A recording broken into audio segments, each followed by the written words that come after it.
راجل ركب معاه الجن في العربية وهو ما يعرفش. تعالوا كده نشوف حصل ايه. الراجل كان بيقول مسافر بعربيتي بالليل، وكنت لوحدي وكانت الساعة 2 بالليل، وأنا من عادتي وأنا بسافر بشغل أغاني عشان تسليني وأنا ماشي لأن الطريق يبقى طويل.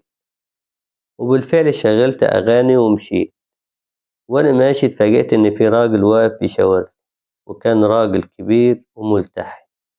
قلت أقف له أخد الثواب ومنها يسليني برضه في الطريق. وبعدين عدت عليا إزاي إن الراجل ده واقف في الصحراوي الساعة 2 بالليل ومعهوش عربية عطلانة ولا حتى موتوسيكل. المهم ركبت الراجل ده معايا العربية، وقلت بما إنه ملتحي ممكن يتضايق من الأغاني، وقفلت الأغاني وشغلت قرآن.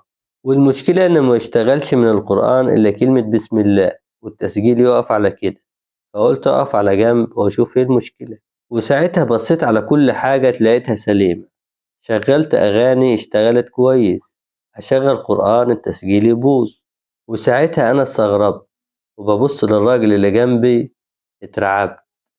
أجي أشغل قرآن، الراجل يبص للتسجيل ويبرق بتبريئة مرعبة جدا، التسجيل يقف ما بيشتغلش. أشغل أغاني، الراجل يرجع وشه طبيعي والأغاني تشتغل. وأنا كنت بعمل كل ده وعامل نفسي مش آخد بالي. قمت بصيت للراجل وقلت له على فين يا حاج؟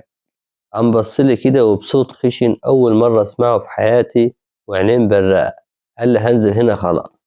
وكان بيقول لي كده بصوت خشن وبشكل مرعب جدا. وبالفعل فتح الباب ونزل من العربية، وزي ما توقعت الراجل ده ما كانش إنسان، كان جن. وعرفت الكلام ده لما الراجل ده نزل ورافع العباية بتاعته، شفت رجله كان رجل حيوان. وبعد ما نزل من العربية مشي يدوب خطوتين واختفى خالص من قدامي. وساعتها بقى القرآن اشتغل معايا وبقى مية مية، وسبت القرآن على وضعه لغاية لما وصلت البيت.